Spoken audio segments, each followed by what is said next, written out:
Hi, ಎಲ್ಲರಿಗೂ ನಮಸ್ಕಾರ. ನಮ್ಮ ಯೂಟ್ಯೂಬ್ ಚಾನಲ್ಗೆ ಸ್ವಾಗತ. ಇವತ್ತು ನಮ್ಮ ಮನೆ ಮೊಟ್ಟೆ ಸಾಂಬಾರು ಮಾಡ್ತಾಯಿದ್ದೀನಿ. ಹೇಗೆ ಮಾಡೋದು ಅಂತ ನೋಡೋಣ ಬನ್ನಿ. ಒಂದು 2 ಏಲಕ್ಕಿ, ಒಂದು 10ರಿಂದ 12 ಕಾಳು ಮೆಣಸು, ಸ್ವಲ್ಪ ಕಲ್ಲುವ, ಒಂದು 4 ಲವಂಗ, ಸ್ವಲ್ಪ ಜಾಕಾಯಿ, 2 ಪೀಸ್ ಚಕ್ಕೆ, ಒಂದು ಕಾಲಷ್ಟು ದಾಲ್ಚಿನ್ನಿ ಎಲೆ, 1 ಸ್ಪೂನಷ್ಟು ಗೋಡಂಬಿ, ಸ್ವಲ್ಪ ಗಸಗಸೆ, ಸೋಂಪು 1 ಸ್ಪೂನು, 1 ಗೆಡ್ಡೆ ಬೆಳ್ಳುಳ್ಳಿ, ಒಂದು ಅರ್ಧ ಇಂಚಷ್ಟು ಶುಂಠಿ, 1 ಈರುಳ್ಳಿ, ಪುದೀನ, ಮತ್ತು ಒಗ್ಗರಣೆ ಸ್ವಲ್ಪ ಈರುಳ್ಳಿ, ತೆಂಗಿನಕಾಯಿ, ಮಿಕ್ಸಿಗೆ ಟೊಮೊಟೊ, ಮತ್ತು ಮೊಟ್ಟೆ, ಎಣ್ಣೆ, ಮತ್ತು ಅರಿಶಿನ, ಉಪ್ಪು. ಇವಾಗ ಹುರ್ಕೊಳ್ಳೋಕ್ಕೆ ಧನಿಯಾ, 1-2 ಸ್ಪೂನ್ ಧನಿಯಾ, ಒಂದು 10ರಿಂದ 12 ಒಣಮೆಣಸಿನ್ಕಾಯಿ, 1 ಸ್ಪೂನ್ ಆಯಿಲ್ ಹಾಕ್ಕೊಳ್ಳೋಣ ಬಾಟ್ಲಿಗೆ. ಈ ಗರಂ ಮಸಾಲೆ ಇಟ್ಟಿದ್ವಲ್ಲ, ಇವಾಗ ಹಾಕೊಂಡ್ಬಿಡ. ಇವೆಲ್ಲ ಫ್ರೈ ಆಗಲಿ, ಆಮೇಲೆ ಗೋಡಂಬಿ ಹಾಕೋಣ.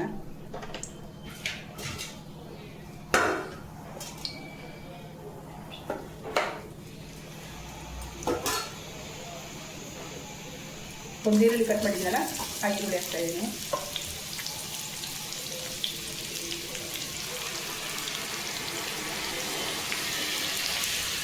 ಲವಂಗ 4, ಬೆಳ್ಳುಳ್ಳಿ 1 ಗೆಡ್ಡೆ, ಶುಂಠಿ ಒಂದು ಅರ್ಧ ಇಂಚಷ್ಟು, ಇಷ್ಟನ್ನು ಫ್ರೈ ಮಾಡೋಣ. ಈ ಮಸಾಲೆ ಏನೇನು ಬೇಕೋ ಎಲ್ಲ ಹಾಕಿ ಚೆನ್ನಾಗಿ ಫ್ರೈ ಮಾಡ್ಕೊಳ್ತೀನಿ.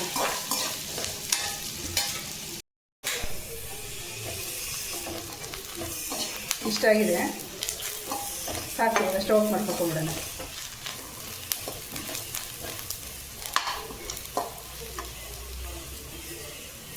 ಈ ಸ್ವಲ್ಪ ಆರಲಿ. ಮಿಕ್ಸಿಗೆ ಏನು ಬೇಕು ಅಂತ ಹಾಕೊಂಡ್ಬಿಡೋಣ.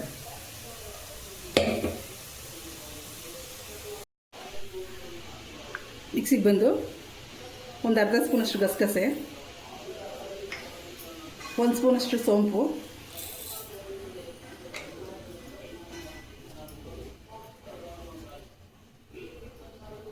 ಒಂದು ಚಿಕ್ಕ ಬೌಲಷ್ಟು ಕಾಯಿ,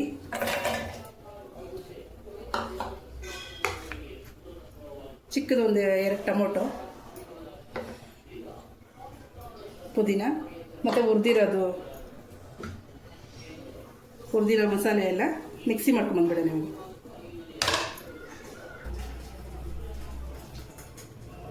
ಒಂದು ಸ್ಪೂನಷ್ಟು ಆಯಿಲ್ ಹಾಕ್ತೀನಿ.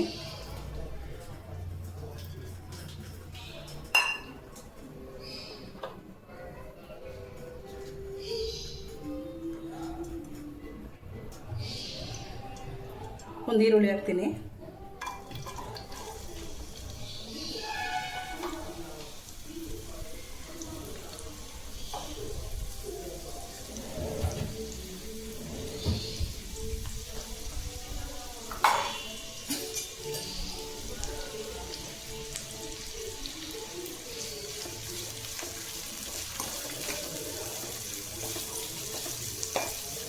ಈರುಳ್ಳಿ ಸ್ವಲ್ಪ ಕಲರ್ ಚೇಂಜ್ ಆಗಿ ಬ್ರೌನ್ ಕಲರ್ ಬರಲಿ.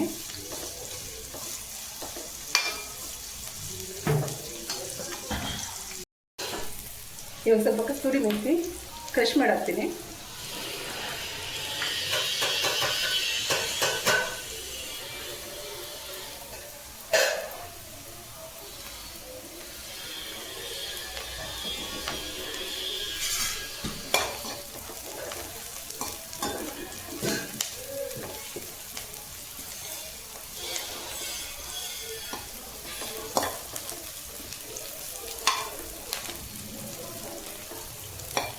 ಇನ್ನೊಂದು ಚೂರು ಬ್ರೌನ್ ಆಗಲಿ ಈರುಳ್ಳಿ ಎಲ್ಲ.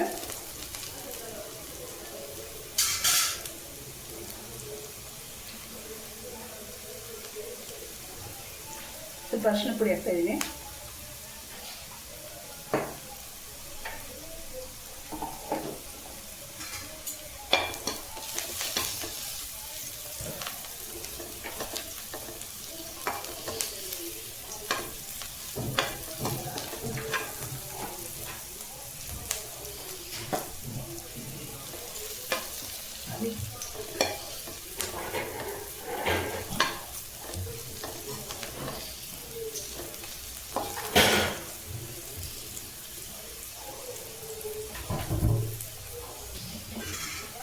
ಈ ಸ್ಟೇಜಲ್ಲಿ ಮಸಾಲೆ ಹಾಕೊಂಡ್ಬಿಡೋಣ.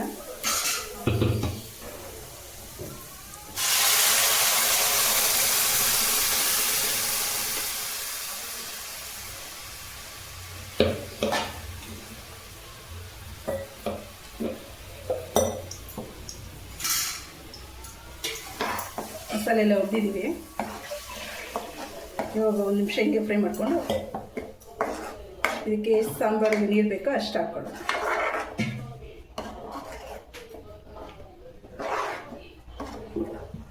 ಮೊಟ್ಟೆ ಸಾಂಬಾರಿಗೆ ಮಸಾಲೆ ಮಾತ್ರ ನೈಸಾಗಿ ಹುರ್ಕೊಬೇಕಷ್ಟೆ.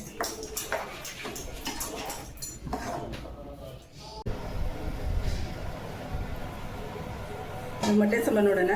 ಚೆನ್ನಾಗಿ ಕುದೀತಾ ಇದೆ. ಈಗ ಮೊಟ್ಟೆ ಹಾಕ್ಬಿಡ್ತಾರೆ.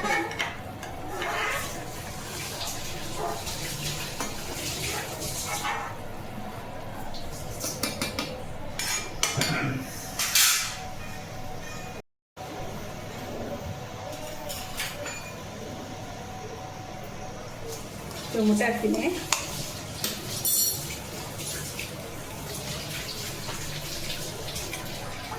ಒಂದು ಮೊಟ್ಟೆ ಕಲಿಸ್ಬಿಡ್ತೀನಿ ಟೇಸ್ಟ್ ಚೆನ್ನಾಗಿ ಬರಲಿ ಅಂತ.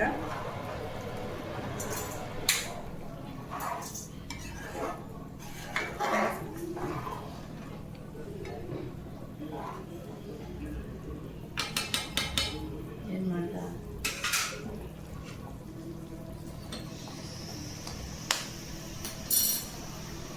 ಮೊಟ್ಟೆ ಸಾಂಬಾರಿಗೆ 8 ಮೊಟ್ಟೆ ಹಾಕ್ತಾಯಿದ್ದೀನಿ. ಅದು ಒಂದು ಕಲಿಸಿದ್ದೀನಿ. ಇನ್ನೆಲ್ಲ ಮೊಟ್ಟೆನೂ ಹಾಗೆ ಬಿಡ್ತೀನಿ.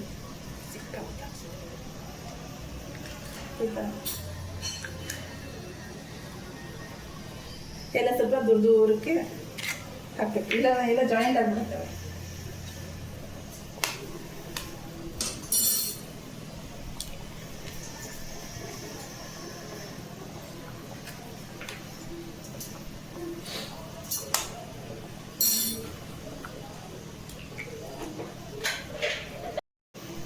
ಮೊಟ್ಟೆ ಎಲ್ಲ ಹಾಕ್ಬಿಟ್ಟು ಒಂದು 5 ನಿಮಿಷ ಬೆಂದರೆ ಸಾಕು. ಮೊಟ್ಟೆ ಚೆನ್ನಾಗಿ ಬೆಂದಿರುತ್ತೆ. ಆಮೇಲೆ ಡಿಶ್ ಔಟ್ ಮಾಡೋಣ. ಇವಾಗ ಮುಚ್ಚಿಬಿಡೋಣ. ಇವಾಗ ಮೊಟ್ಟೆ ಸಾಂಬಾರು ಚೆನ್ನಾಗಿ ಕುದಿದೆ. ಈ ಮೊಟ್ಟೆ ಸಾಂಬಾರು ಬಂದ್ಬಿಟ್ಟು ಮುದ್ದೆ ಜೊತೆ, ರೈಸ್ ಜೊತೆ, ಇಲ್ಲ ದೋಸೆ ಜೊತೆ ತುಂಬ ಚೆನ್ನಾಗಿದೆ ಕಾಂಬಿನೇಷನ್. ಒಂದ್ಸತಿ ಟ್ರೈ ಮಾಡಿ. ಈ ವಿಡಿಯೋ ಇಷ್ಟ ಆಗಿದ್ದಲ್ಲಿ ಲೈಕ್ ಮಾಡಿ, ಶೇರ್ ಮಾಡಿ.